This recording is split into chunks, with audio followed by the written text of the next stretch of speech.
con nosotros. Esta noche, a medida que la tierra gire sobre su eje y se ponga el sol, los testigos de Jehová en las más de 118.016 congregaciones alrededor del mundo se reunirán para conmemorar la Cena del Señor. Nos complace reunirnos en esta ocasión como congregación del Huaco Norte, con ustedes, nuestros invitados, para esta importante celebración anual. Ahora, los que puedan ponerse de pie, los invitamos a hacerlo para cantar juntos con nosotros la alabanza 147 con el tema Una procesión especial. Y se basa en la primera carta de Pedro 2:9. Y al finalizar esta canción haremos una oración. Por favor, vamos a entonar el cántico 147.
Padre Santo, Jehová, Dios del universo, hasta aquí nos dirigimos con respeto y humildad en esta ocasión, pues estamos muy gozosos y agradecidos, Jehová, que nos has permitido poder estar presentes una vez más en esta conmemoración, en ese día especial, para recordar la Cena del Señor.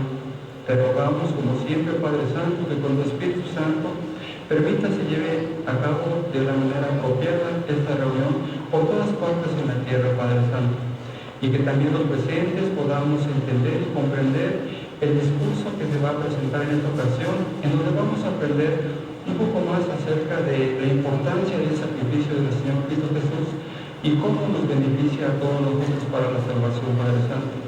Por eso dejamos en esta ocasión nuevamente esta reunión en tus manos y todo esto te lo estamos pidiendo, Padre Santo, reconociéndolo siempre mediante el sacrificio de tu Hijo Cristo Jesús. Amén. Ahora, por favor, pueden sentarse de nuevo y vamos a disponernos a escuchar con mucha atención la conferencia o el discurso con el tema Demostremos gratitud por lo que Cristo ha hecho por nosotros, que será presentado por nuestro hermano Jorge Sánchez García, que lo invitamos por favor.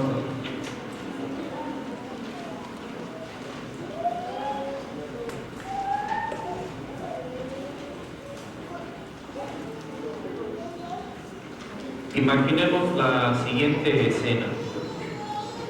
Un tren está a punto de pasar por un voladero y el encargado de cerrar las vías para que pase el tren de pronto se halla ante un grave problema. Su hijo está justo en uno de los dos puntos por donde se empalman las vías. Así es que sabe que al empalmar las vías, su hijo muy probablemente no tendrá el tiempo suficiente para regresar a salvo. Gran dilema. La vida del hijo o la vida de miles de pasajeros. Si usted fuera el padre de esta ilustración, ¿qué decidiría? Bueno, el padre de esta ilustración decide sacrificar a su hijo. Sin embargo, no menos sorprendente es lo que los pasajeros de este tren hacen. Ni siquiera perciben el acto heroico de este padre. Algunos otros de los pasajeros que parecen percatarse no se toman el tiempo para voltear y admirar este acto valeroso de este padre. ¿Le sorprendería esa reacción indiferente o desagradecida por parte de estos pasajeros? Sin embargo, esa es la actitud que hoy demuestra gran parte de la humanidad hacia el acto sublime y exceso de amor que realizó al sacrificar a su hijo unigénito. Así es que, ¿cómo reaccionamos ante este acto?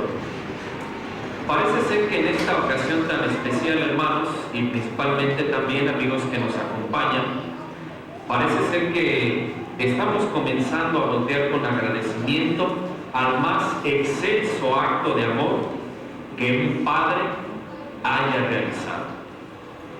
Hemos venido, hermanos, hoy a demostrar que agradecemos profundamente una extraordinaria muestra de amor. Y Jesús ordenó a sus discípulos que conmemoraran esta demostración de amor con una ceremonia sencilla, la cual tiene lugar una vez al año.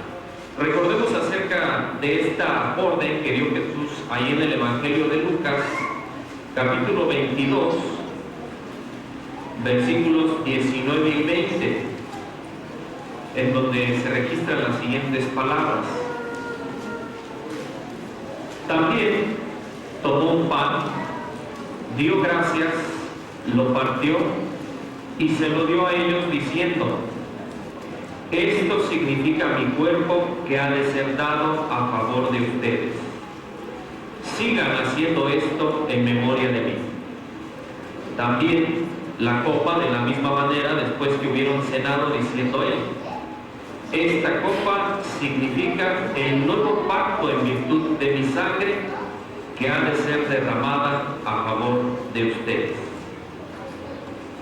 Por lo tanto, obedeciendo este mandato de Jesús, millones de personas nos reunimos hoy, en este instante, de manera simultánea en 236 países y territorios para celebrar la Cena del Señor. Nos reunimos o nos juntamos en salones del reino, salones de asambleas, viviendas privadas, locales alquilados justo como este, pero incluso en prisión y hasta al aire libre. Pero aún más, en los países donde nuestra obra no tiene el reconocimiento legal, muchas personas agradecidas arriesgan su libertad a fin de obedecer la orden de Jesús. Más adelante podremos hablar acerca de algunas experiencias a este respecto. Pero mientras, queremos mencionar que el año pasado se reunieron en todo el mundo 19.862.783 personas para celebrar la Cena del Señor. Bueno, pero ahora vamos a entrar en materia para lo que estamos hoy reunidos. Esta noche vamos a contestar brevemente algunas preguntas vitales. La primera de ellas es: ¿por qué necesitamos los seres humanos que se nos libere de la maldición del pecado y la muerte. Vamos a explicar el proceso por el cual se libera la humanidad. Una segunda pregunta relacionada es: ¿quiénes se benefician del sacrificio de Jesús? Una más es: ¿quiénes comen del pan y beben del vino esta noche de manera literal? Y una última pregunta es: aparte de asistir a esta reunión, ¿qué más debemos hacer para demostrar que agradecemos lo que Jesús hizo por nosotros? Así es que en muchos casos, para contestar adecuadamente estas preguntas, nos vamos a remitir a los idiomas originales bíblicos para una mejor comprensión. Vayamos entonces a la primera. ¿Por qué necesitábamos que se nos liberara? Bueno, quizás alguno de ustedes conoce la historia. Todo comienza con el primer hombre que vivió aquí en la tierra, que fue Adán. Adán tuvo la oportunidad de vivir para siempre, pero al desobedecer a Adán, perdió para sí la oportunidad de vivir eternamente. Pero no solamente eso. Más tarde, cuando nacieron sus hijos, heredaron de su padre Adán la misma sentencia de muerte. El apóstol Pablo nos habla acerca de este proceso en la carta que le escribió a los Romanos, capítulo 5, versículo 12, que les invito a leer junto conmigo. Romanos capítulo 5, versículo 12, donde leemos: por eso, así como por medio de un solo hombre el pecado entró en el mundo, y la muerte mediante el pecado, y así la muerte se extendió a todos los hombres, porque todos habían pecado. Podemos ilustrarlo de una manera muy sencilla. Sin duda que la mayoría de nosotros han tenido esa experiencia desagradable en la que usa una memoria USB de almacenamiento y la introduce en un ordenador infectado. ¿Le ha pasado, no? Y entonces, si usted usa esa memoria infectada en otro ordenador vulnerable, se hará una copia a la calca de ese virus. Bueno, pues ese es el proceso por el que todos pasamos. Todos tenemos una copia a la calca de esa herencia que nos dejó Adán, el pecado y finalmente la muerte. Por eso es que la humanidad entonces necesita pasar por un proceso de restauración. Pero, ¿qué hace posible o cómo es ejecutable este proceso de salvación? En su justo y perfecto proceder, Dios mismo se sujeta a sus propias leyes que ha legislado. ¿Y qué es lo que la ley de Dios estipula? Bueno, hay una ley que reza así: alma será por alma, ojo por ojo, diente por diente, mano por mano y pie por pie. Por ello es que la Biblia enfatiza el tipo de medio para liberarnos. Ahí, en la primera carta que escribió el apóstol Pablo al joven Timoteo, en el capítulo 2, en el versículo 6, leemos acerca de Jesús, que se dio a sí mismo como rescate correspondiente. Entonces, el rescate, hermanos, es el medio. Este término, que traduce una palabra griega, aparece aquí en este texto en su forma extendida. Es antilutro, y hace énfasis a un sacrificio equivalente sustituto, que correspondía a la cantidad justa exacta que equivalía al valor de los daños producidos. Es decir, si en el pecado de Adán se había arruinado la vida perfecta de él, otra vida humana perfecta, que en este caso fue la de Jesús, debería ser ofrecida para redimir o para reparar el daño. Bueno, y una vez que ya tenemos el medio, necesitamos un procedimiento. Ese procedimiento es descrito allí en el Salmo 19:14 como una redención. Ahí en el Salmo 19:14 leemos: oh Jehová, mi roca y mi redentor. Ese término, hermanos, que viene ahí, que es redención, que es el procedimiento que Jehová usa o que Dios usa para aplicar ese rescate, es uno de los mayores contenidos en la literatura bíblica y tiene matices muy amplios, pero significa básicamente, note usted, rescatar lo que estaba enajenado pagando por ello. En una figura más entendible para que todos lo comprendamos, es lo que está empeñado o hipotecado. Imagínese que usted tiene sus bienes empeñados en una gran deuda, que incluso quizás su casa ha sido hipotecada. Sin embargo, alguien pudiente y generoso asume o adopta el total de esas deudas. Y entonces lo saca usted de ese estado de quebranto insalvable en el que se encuentra. Eso es lo que hizo Jehová con esa deuda enorme que heredamos del pecado. Bueno, una vez entonces que se produce la redención, eso va a tener un efecto en el pecado heredado que nosotros traemos desde el nacimiento. Ese efecto se llama la expiación. Ahí en la profecía de Daniel, capítulo 9, versículo 24, se menciona de un tiempo en que se haría expiación por el error. La obra de Consulta Perspicacia para comprender las Escrituras, publicado por los testigos de Jehová, dice que la palabra hebrea para expiar es kafar, y probablemente significa borrar o destruir el pecado. Volviendo al ejemplo que estábamos usando, es como si usted debiera a alguna entidad financiera una deuda estratosférica, pero de pronto aplicado el rescate, desaparece al instante esa deuda. Bueno, eso es lo que hace posible el sacrificio de Jesús con el pecado heredado que traemos. Y esto, hermanos, trae como resultado lo siguiente que está ahí en la primera carta de Juan, capítulo 4, versículo 10. Ahí leemos que Jesús nos amó que Jehová nos amó a nosotros y envió a su Hijo Jesucristo como sacrificio propiciatorio. La propiciación, hermanos, también es necesaria en este proceso de restauración de la humanidad. ¿Cómo es esto? Bueno, ahí en Efesios capítulo 2, versículo 3, se pone de manifiesto que éramos hijos de la ira sin esta propiciación. Y entonces, cuando se produce la propiciación por el sacrificio de Jesús, entonces se produce un alejamiento de esa ira de Dios hacia nosotros. Y llegando a este punto podemos hacer un contraste entre lo que es la expiación y la propiciación.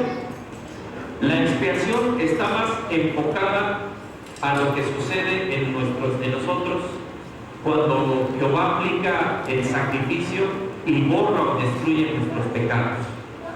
Pero la propiciación está más enfocada en lo que este rescate hace posible en Dios por la sangre de Cristo. Quiere decir que entonces ahora, si nosotros ejercemos fe en ese sacrificio, Dios se acerca a nosotros, nos ve con ojos de aprobación. Es entonces cuando sucede una propiciación. Y en el caso de los que son adoptados como hijos de Dios, aquí vamos a empezar a hablar acerca de este grupo de seres humanos. Especialmente en ellos sucede algo más en este proceso de restauración, con un propósito bien definido en este proceso. Allí en Romanos capítulo 5, versículo 1, el apóstol Pablo declara respecto de sí y respecto de todos los humanos que tienen esa esperanza de ir al cielo. Él dice ahí: ahora hemos sido declarados justos como resultado de fe. Bueno, ahí el apóstol Pablo está hablando acerca de una doctrina que es la doctrina de la justificación. ¿Qué es lo que implica esto para estos seres humanos que van al cielo? Bueno, para ellos abarca mucho más que el perdón del pecado y la eliminación de la condena. En este acto de justificación que Dios efectúa para estos seres humanos, Dios coloca al hombre pecador en la posición de hombre justo. Y para ilustrarlo vamos a hablar del siguiente ejemplo.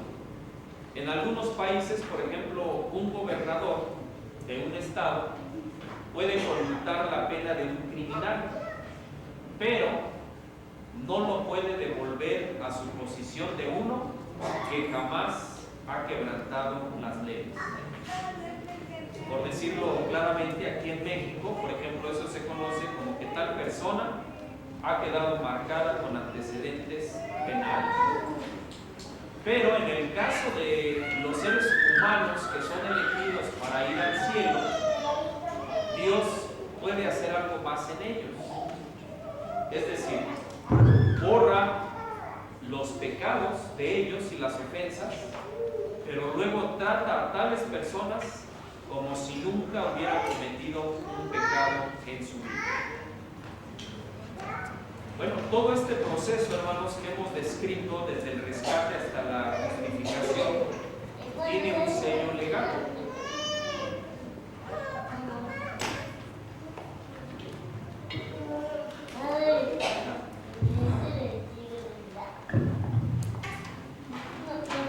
Sí, ya decíamos, volviendo al tema, que todo este proceso que hemos descrito tiene un sello legal que garantiza nuestra salvación si ejercemos fe en el sacrificio de Jesús y obramos al respecto. Allí en Hebreos capítulo 7, versículo 22, Pablo escribió, el apóstol Pablo, dice: hasta este grado también Jesús ha venido a ser el que es dado en fianza de un pacto mejor. Un punto interesante, hermanos, es que es en este texto donde únicamente aparece esta expresión. En ninguna otra parte de la Biblia aparece esta expresión que es egios. Egios, según un diccionario bíblico, garantizaba el cumplimiento de una obligación jurídica. Lo que traducido quiere decir que Jesús, como mediador del nuevo pacto, sirve como garantía legal o jurídica de la realización de esta cadena de salvación. Así es que hagamos un resumen de esta cadena de salvación que hemos explicado, de la cual, por cierto, tenemos que asirnos con toda nuestra fuerza y alma. Hablamos acerca de un rescate, que es el instrumento. Hablamos acerca de un procedimiento, que es la redención, la destrucción de los pecados. Hablamos entonces en este sentido de la expiación, y también hablamos de la propiciación, que es el concepto que nos indica que Dios se ha acercado a nosotros cuando ejercemos en el sacrificio de Jesús. Y también hablamos de que algunos seres humanos son justificados para heredar una posición en el cielo. Y también, por último, hemos dicho que todo este proceso está sellado legalmente con la misma sangre de Cristo. Ahora bien, pasando a otro tema relacionado, todo este proceso anteriormente descrito tiene un precio muy elevado. Piensen, por ejemplo, en todo lo que Cristo tuvo que sufrir. ¿Se ha puesto usted a meditar en este punto? Jesús ocupó nuestro lugar y murió por nosotros para que pudiéramos vivir para siempre. Miren, veamos con qué actitud lo hizo en la carta que le escribió Pablo a los Hebreos, capítulo 2, versículo 9. Hebreos, capítulo 2, versículo 9, en donde leemos: pero contemplamos a Jesús, que había sido hecho un poco inferior a los ángeles, coronado de gloria y honra por haber sufrido la muerte, para que por la bondad inmerecida de Dios gustase la muerte por todo hombre. Un comentario bíblico dice que este vocablo, que se traduce aquí, gustó, evoca algo que se hace con entrega y con agrado. Es como, por ejemplo, cuando usted tiene esa sensación de comer algo delicioso. Pero pausemos un momento. El sufrimiento de Jesús no era algo exactamente por lo cual se pueda gustar, pero Él lo hizo bajo esa inclinación por cada uno de los que está aquí esta noche. Y podemos recordar un poco acerca de lo que Jesús sufrió las últimas horas que estuvo aquí en la tierra. Por ejemplo, se dice que sudó sangre. Este no es un lenguaje poético o simbólico. Pudiera referirse a una condición médica llamada hematidrosis. Esto sucede cuando una persona es sometida a una presión extrema.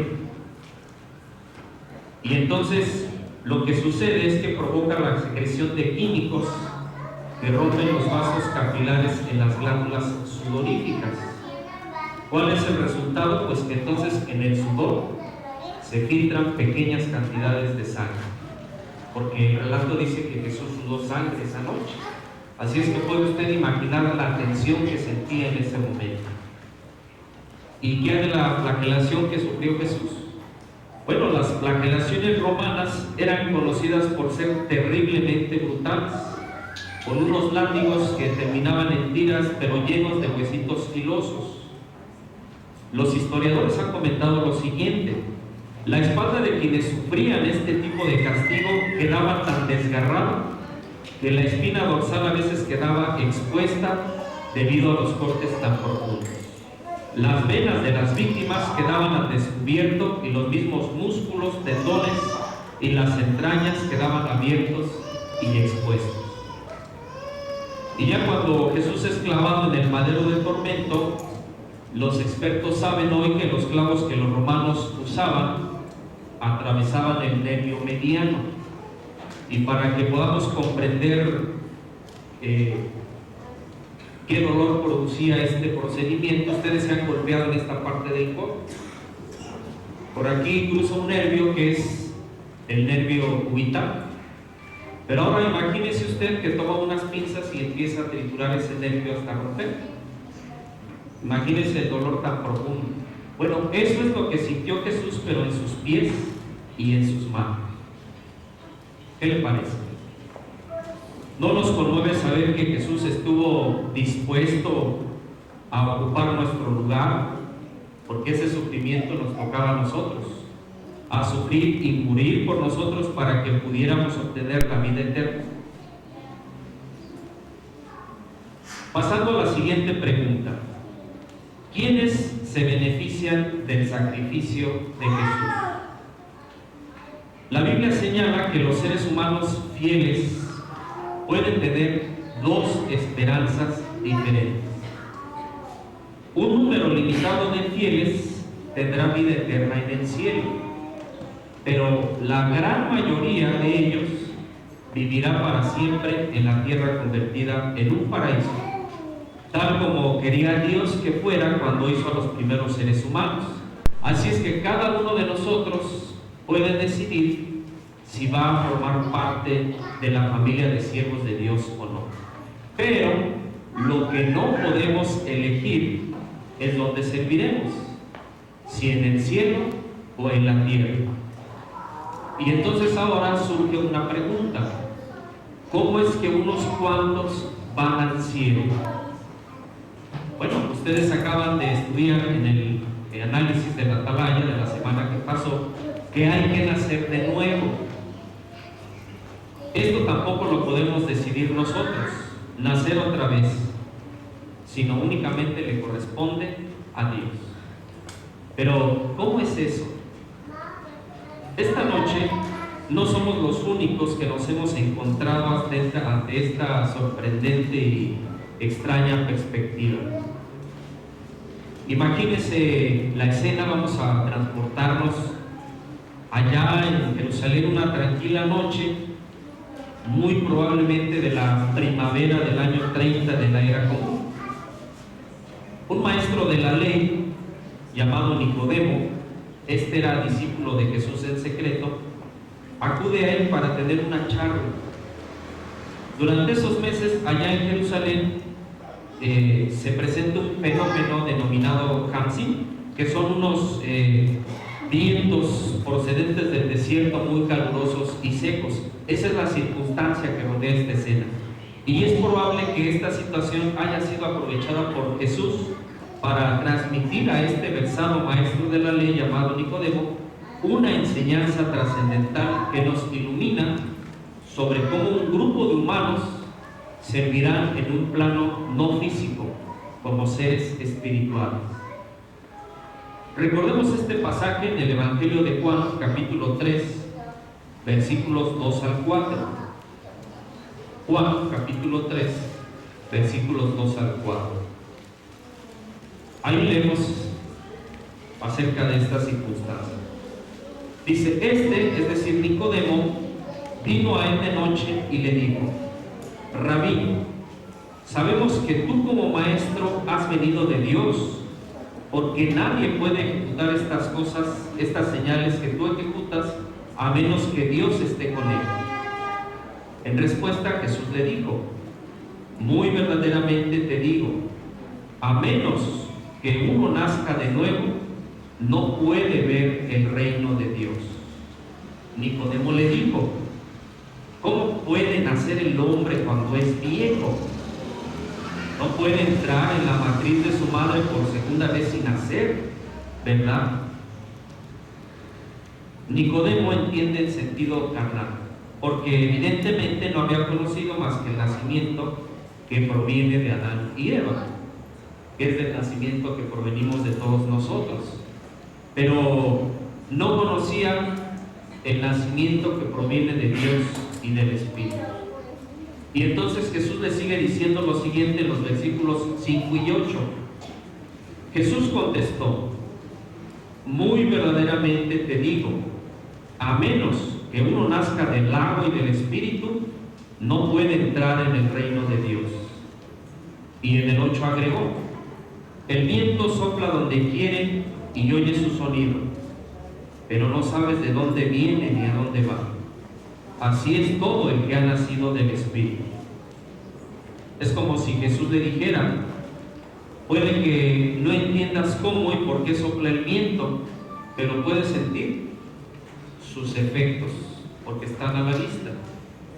Y prosiguió: el Espíritu es exactamente lo mismo. Puede que no sepas cómo obra, como veíamos en la atalaya esta semana, pero podemos ver sus efectos en las vidas humanas. ¿Y cuál es ese efecto que producen los que son engendrados como hijos de Dios? Bueno, primero tenemos que aclarar por qué nacen de nuevo. La respuesta está ahí en la primera carta que escribió Pablo a los Corintios, capítulo 15, versículo 50, en donde se dice claramente: carne y sangre no pueden poseer el reino de Dios. Por lo tanto, dicho en otras palabras, no podemos ir con un cuerpo carnal al cielo. Pero este nacimiento es de tipo superior, muy superior al de la carne y la sangre. Es un nacimiento del Espíritu que constituye a los hombres en hijos de Dios.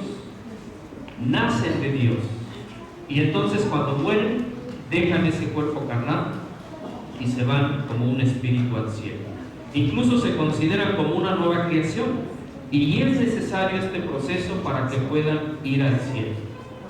¿Cuántos son invitados a pasar por este proceso? Recordemos esto en el libro de Revelación, capítulo 14, versículo 1. Revelación o Apocalipsis, capítulo 14, versículo 1. Ahí leemos: y vi, y miren, el Cordero de pie sobre el monte Sión, y con él 144,000 que tienen escritos en sus frentes el nombre de él y el nombre de su Padre.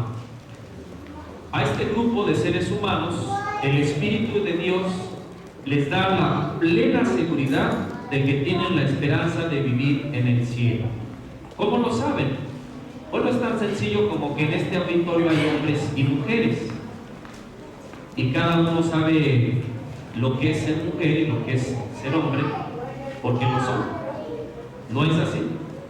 Así es que ellos con toda seguridad saben que son una nueva creación de Dios. Pero aparte tienen otro indicativo. Vayamos a lo que dice Pablo en su carta a los Romanos, capítulo 8, versículos 15 y 16. Romanos capítulo 8, versículo 15 y 16, en donde leemos: porque ustedes, dirigiéndose a ese grupo de cristianos ungidos, no recibieron un espíritu de esclavitud que ocasione temor de nuevo, sino que recibieron un espíritu de adopción como hijos, espíritu por el cual clamamos: Abba, Padre. El Espíritu mismo da testimonio con nuestro espíritu de que somos hijos de Dios. Esta expresión aramea que aparece aquí en este texto es Abba. Y fíjense ustedes que es el nombre cariñoso que usaban los niños al referirse a sus padres. Y combina algo de la intimidad de la palabra española papá. Por eso es que en otras traducciones de la Biblia podemos leer en este texto: por el Espíritu podemos gritar: Padre, querido Padre. Así es que este clamor, menciona un comentario bíblico, por lo general significan gritos que expresan profunda emoción. Y esta repetición que viene aquí, Abba y Padre, puede indicar la intensidad de ese sentimiento filial que tienen estos cristianos con Dios. Pero bueno, en el versículo 16 dice que el Espíritu les da testimonio. ¿Cómo es eso? Bien, el Espíritu da testimonio y atestigua por medio de la palabra inspirada, es decir, la palabra de Dios con la Biblia principal y fundamentalmente. Y sobre esto el apóstol Pablo nos arroja luz él mismo sobre lo que es o cómo se efectúa ese testimonio. Cuando allí en Hebreos capítulo 10 versículos 15 y 16 dice a la letra, él escribe: y nos lo testifica también el Espíritu Santo. Y entonces a continuación cita de un pasaje bíblico, para ser exacto, de Jeremías 31-33, en donde se lee: este es el nuevo pacto que concertará con ellos, dice el Señor, pondré mis leyes sobre sus corazones. Y ahí está hablando o está dando testimonio el Espíritu. Note también cómo ha explicado este punto de manera acertada la revista Atalaya en números anteriores. Ahí la Atalaya 15 de febrero de 1998, en las páginas 14 y 15, explica sobre esto. La Atalaya es una publicación, como ustedes saben, editada por los Testigos de Jehová. Dice esta Atalaya: a estas personas los impele a responder de manera personal a lo que la palabra de Dios expresa sobre la esperanza celestial. Por ejemplo, cuando leen lo que las Escrituras dicen sobre los hijos espirituales de Jehová, reconocen espontáneamente que tales palabras van dirigidas a ellos. En resumen, Dios engendra en estos seres humanos esa convicción filial e íntima y el genuino deseo de ir al cielo.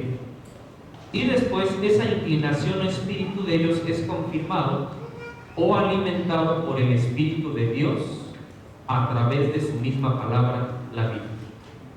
Esa es una manera en la que el Espíritu les da testimonio a estos cristianos.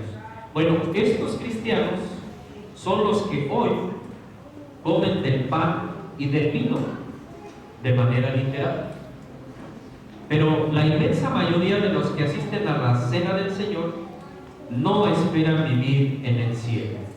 Más bien les emociona la expectativa de recibir todas las bendiciones que Dios les tiene preparadas en una tierra convertida en un paraíso. Por ejemplo, los niños tienen ganas de ver cuando se haga realidad la profecía de Isaías capítulo 11 versículos 6 a 9, donde en parte leemos: un bebé jugará al lado del hueco de una cobra y un recién nacido meterá la mano en el nido de una víbora. Un tiempo de paz hasta con los animales.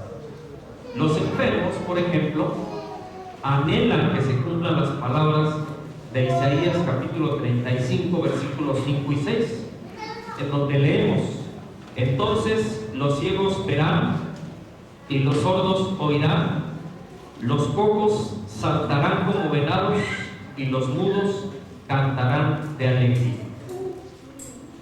Los padres de familia están deseando que llegue el día en que se realice la promesa de Isaías capítulo 65, versículos 21 al 23, en donde leemos: no sucederá que uno construya y otro viva en la casa, o que uno plante y otro se coma el fruto.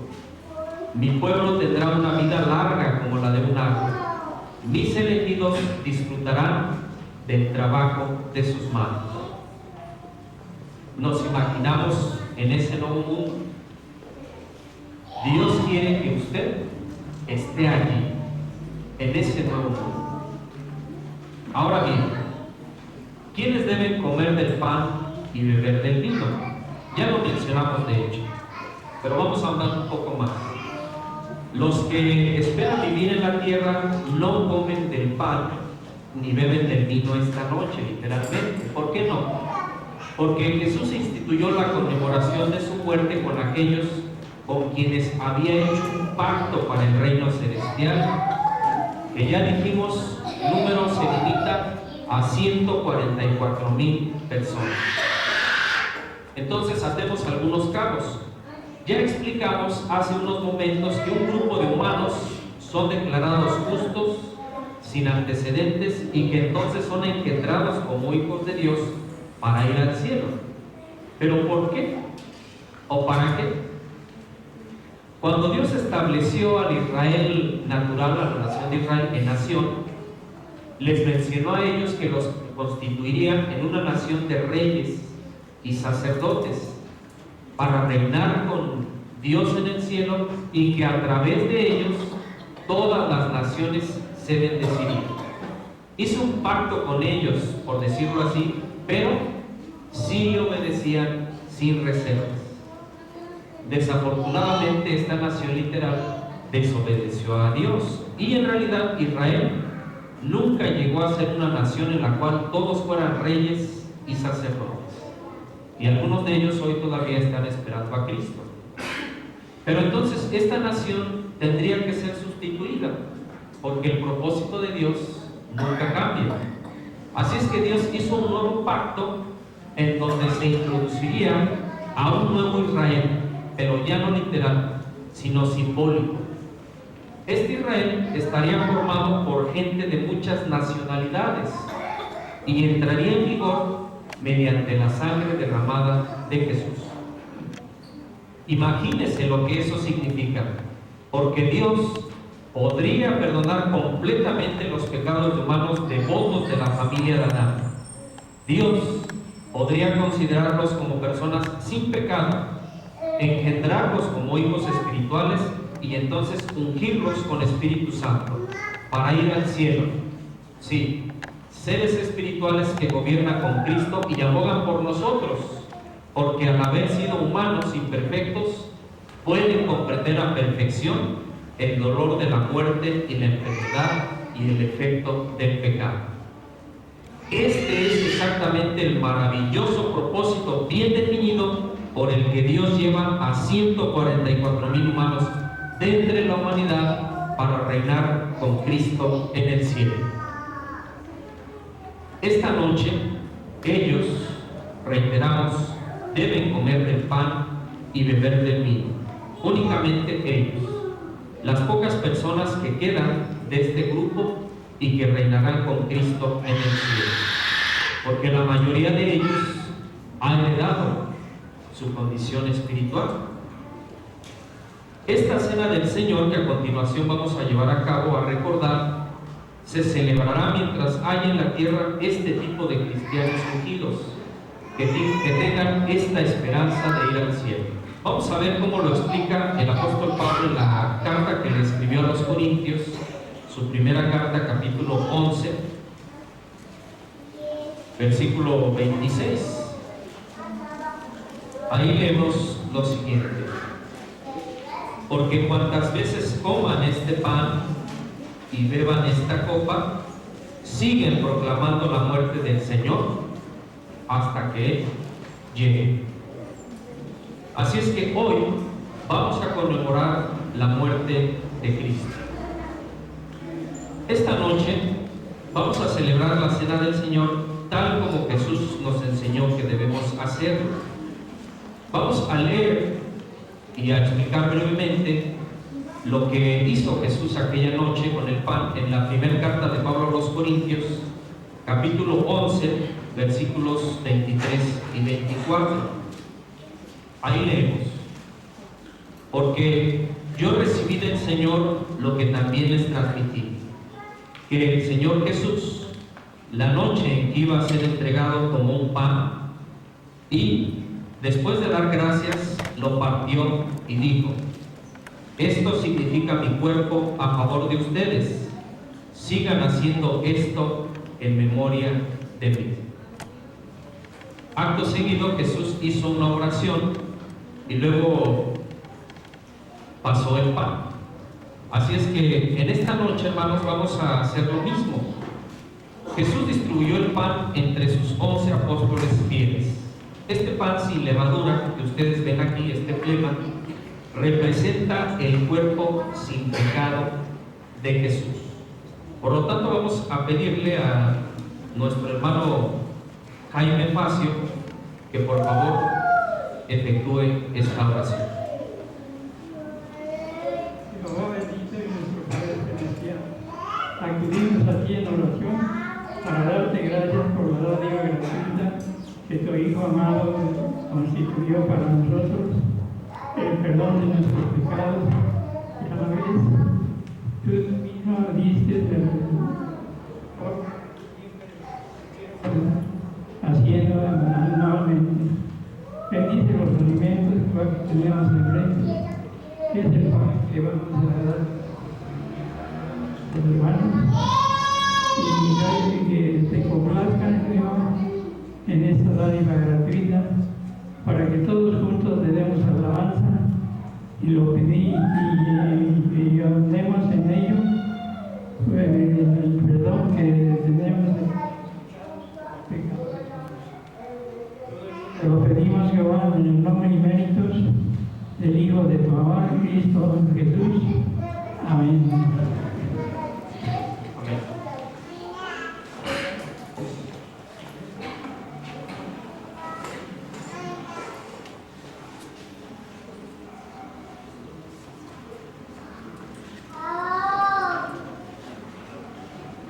Bien, mientras se pasa el pan, ya decíamos que vamos a recordar esta ocasión. Usted puede reflexionar sobre este momento especial. Cabe mencionar que esto se está efectuando de manera simultánea hoy, esta noche, en todo el mundo. Decíamos que, bueno, pues se han hecho algunos han hecho esfuerzos realmente especiales por estar presentes hoy. Quizás usted tiene su propia experiencia sobre todo lo que tuvo que hacer para estar con nosotros hoy. Pero les voy a contar una experiencia que sucedió allá en Ucrania. Esto sucedió allá durante la década de 1980. La experiencia dice que una familia cristiana salió de su casa por la mañana. Bueno, todos sabemos que en ese tiempo Ucrania pertenecía o era parte del bloque socialista donde había proscripción. La religión estaba prohibida prácticamente. Entonces, ¿cómo le hacían estos cristianos en aquellas épocas? Bueno, esta familia nos narra que salió de su casa por la mañana en un día de la conmemoración. Y en la noche, ¿saben dónde se reunieron con otros hermanos? En un bosque. Pero llovía a cántaros. Así es que, ¿cómo le hicieron? Todos los presentes tuvieron que apiñarse debajo de sus paraguas para celebrar la conmemoración, alumbrándose con velas. Así es que tan pronto como terminaron, con oración se dispersaron, pero tuvieron la oportunidad. No se perdieron la oportunidad de celebrar la conmemoración.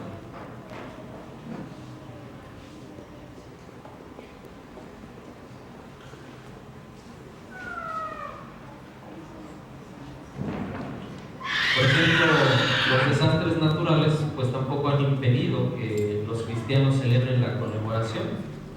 Podemos recordar lo que sucedió en las Islas Salomón el 2 de abril del año 2007, cuando un terremoto de 8.1 grados sacudió a la isla. acto seguido se presentó un tsunami que arrasó con todo. Bueno, uno pensaría que en tales circunstancias, en donde había destrucción por todas partes, no se celebraría la conmemoración.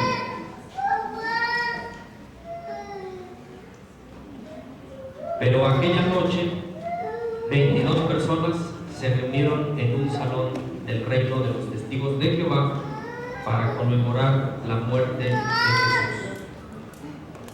¿Qué le parece? Entonces, por tal de seguir este mandamiento, se reunieron. Bien, ya se terminó. Muy bien, ahora, ¿qué sucede a continuación? Siguiendo con esta conmemoración. Vayamos por favor a la primera carta que escribió Pablo a los Corintios, capítulo 11.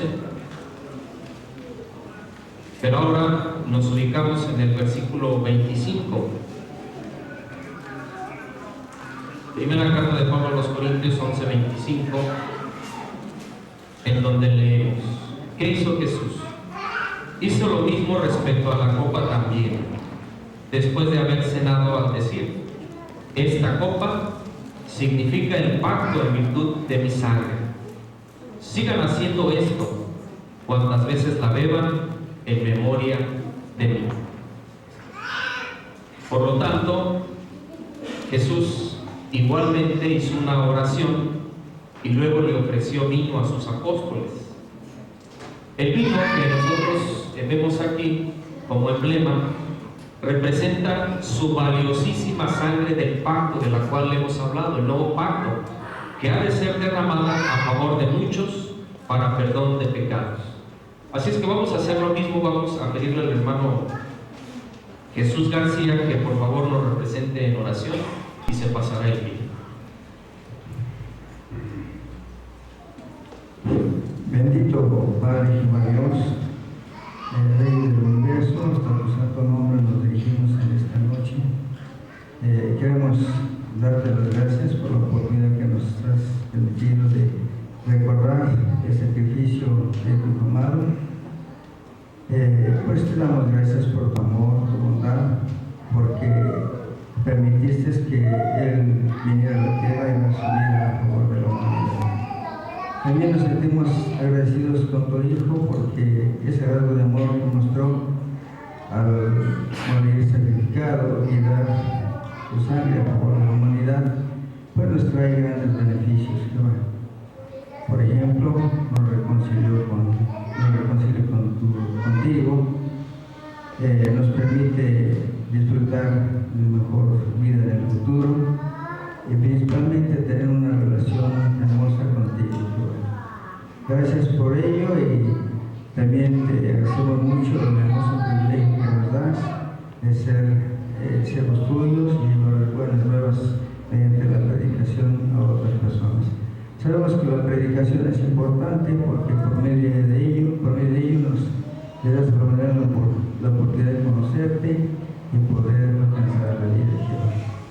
Te pedimos entonces humildemente que sigas bendiciendo sus arreglos y te lo estamos rogando y agradeciendo en el nombre de tu amado Hijo Cristo Jesús.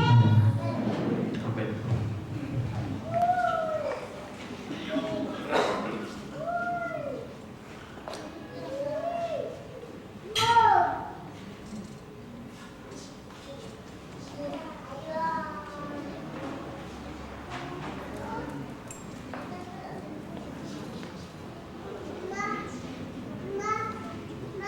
Podemos recordar uno de los pasajes más significativos que habla sobre Jesús. Precisamente muchos le llaman el Evangelio adelantado a Isaías. Ahí en el capítulo 23, versículos 3 al 7, encontramos una apasionante lectura que nos habla sobre la condición de Jesús. Bueno, ustedes lo pueden seguir más tarde en sus Biblias. Si gustan, yo les voy a leer aquí mientras se pasa el vino, ¿verdad? Y reflexionamos en esto. Isaías 23, 3 al 7, de una versión que se llama la versión del peregrino. Y ahí leemos: fue despreciado y evitado de la gente, un hombre habituado a sufrir, curtido en el dolor. Al verlo se tapaban la cara, despreciado, lo tuvimos por nada. A él que soportó nuestros sufrimientos y cargó con nuestros dolores, lo tuvimos por un contagiado, herido de Dios y afligido. Él, en cambio, fue traspasado por nuestras rebeliones, triturado por nuestros crímenes. Sobre él descargó el castigo que nos sana, y con sus cicatrices nos hemos sanado. Todos cerrábamos como ovejas, cada uno por su lado, y el Señor cargó sobre él todos nuestros crímenes. Maltratado, aguantado, no abría la boca. Como cordero llevado al matadero, como oveja muda del esquilador, no abría la boca.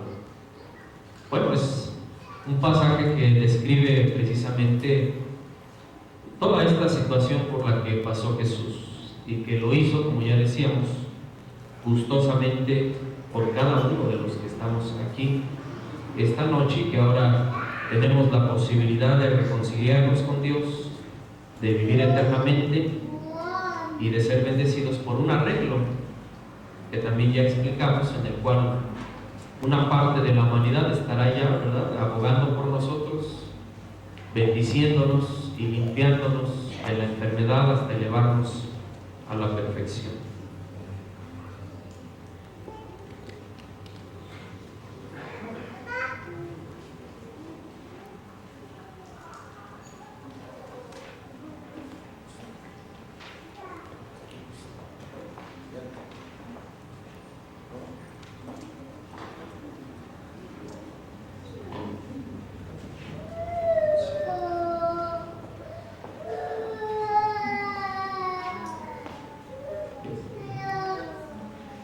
Bien, hermanos, pues así hemos conmemorado esta noche la última cena, la muerte de Cristo, pero ahora queda por contestar una pregunta final. ¿Qué debemos hacer para demostrar nuestra gratitud? Bueno, el sacrificio de Jesús, ya veíamos, abrió el camino para que todos disfrutemos de una maravillosa relación con nuestro amantísimo Padre Celestial. Por lo tanto, en agradecimiento a Él, tenemos que obedecer las reglas de su casa. Nuestra fe debe crecer día con día. Asimismo, nuestro conocimiento. ¿Cómo vamos a lograrlo? En agradecimiento a Él. Bueno, pues debemos asistir a todas las reuniones semanales. Los que nos acompañan por primera vez o que solamente en esta ocasión han venido, realmente nos sentimos congratulados, pero es necesario asistir a todas las reuniones, y no solamente en estas ocasiones.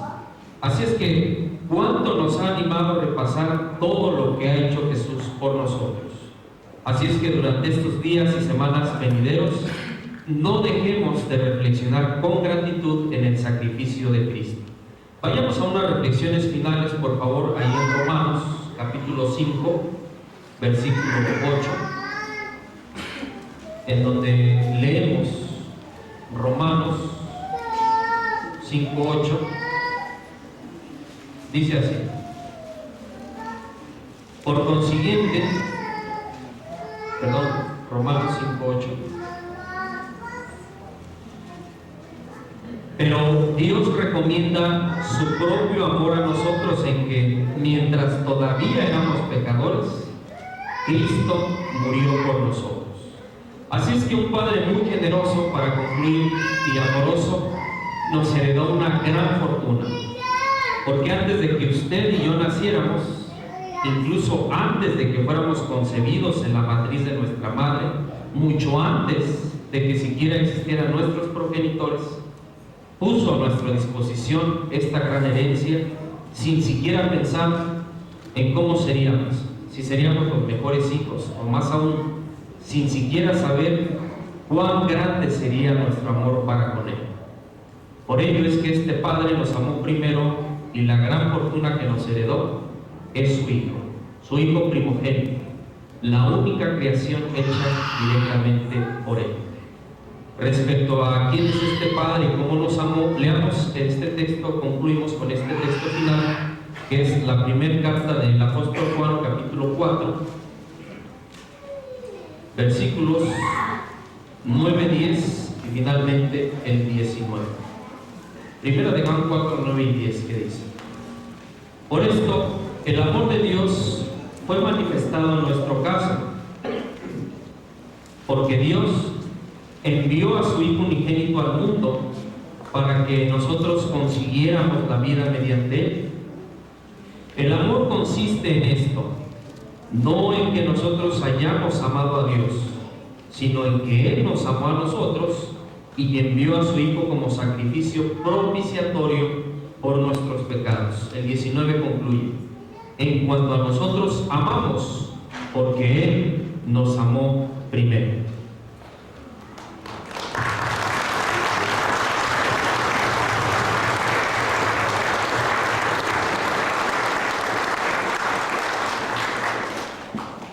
Gracias, hermano Jorge Suárez García, por la información bíblica que nos presentó. Todos apreciamos el haber recordado este acontecimiento tan importante y así comprender claramente el papel de nuestro Señor Jesucristo en nuestra salvación. Ahora prestemos atención todos los presentes al siguiente anuncio. Nos complace muchísimo que haya podido asistir esta noche a la celebración anual de la Cena del Señor. Si desea que alguien le visite para mostrarle cómo son nuestros estudios bíblicos gratuitos, por favor le pedimos que al finalizar pueda abordar a alguno de nuestros acomodadores para darle sus datos, ¿verdad? Y pues entonces visitarle en sus hogares. También los invitamos a todos los presentes para que escuchen un discurso bíblico especial que se va a llevar a cabo el día 9 de abril a las 4 de la tarde.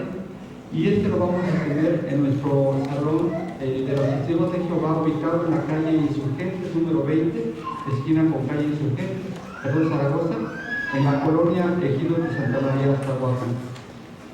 Ahí se nos va a estar hablando del siguiente discurso con el tema: ¿anda usted por el camino que lleva a la vida eterna? También nos hacemos una invitación afectuosa a todos para que puedan hacer pues los planes para llevar a cabo ese día. Estar ahí presente en esa ocasión tan especial. Y los invitamos también a todos, ¿verdad? Si ustedes gustan utilizar nuestra página de internet, la dirección es jw.org, donde hallará más información bíblica en más de 700 idiomas. Ahí encontrará usted información de interés para matrimonios, para padres, adolescentes, niños, así como para toda persona que desee conocer más acerca de la palabra de Dios. También les hacemos una cordial invitación para que asistan a nuestras reuniones que tenemos nosotros en el Salón del Reino los días miércoles. El día miércoles tenemos el estudio de congregación y el horario es a las 7 de la noche.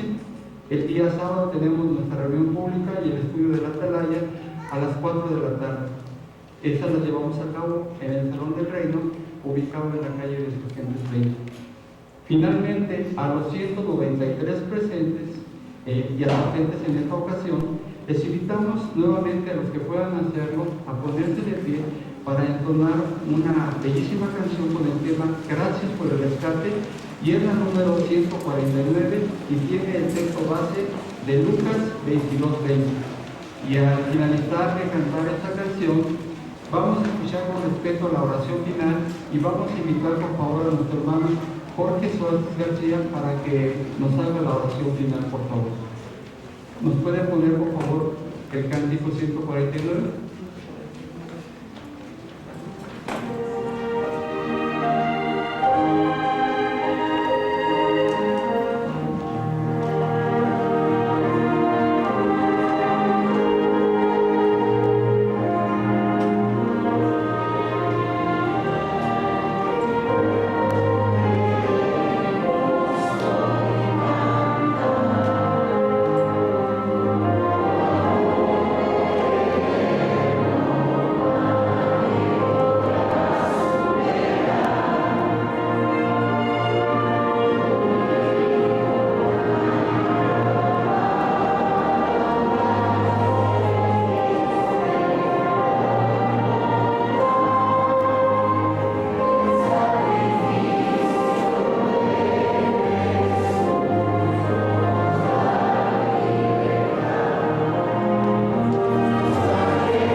Padre poderoso, Jehová Dios, en esta noche nos dirigimos a ti de la manera más humilde, pero también rebosando intensamente en nuestro corazón por esta ocasión tan sublime y especial en la que hemos podido remembrar esa última noche que tu Hijo estuvo aquí en la tierra.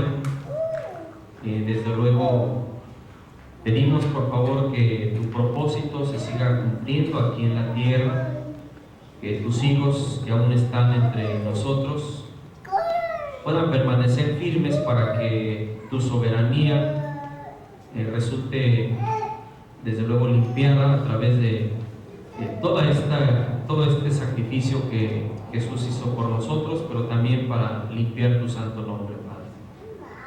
Así es que te pedimos por nuestros hermanos que en este momento en el mundo están haciendo lo mismo, que bendiga sus arreglos, por favor. Llévanos en paz a nuestros hogares, permítenos meditar en lo que resta de este día, en este acto maravilloso que tú efectuaste para nosotros también, para limpiarnos de pecado y darnos la vida por la sangre preciosa de tu Hijo Jesús. Amén. Buenas noches.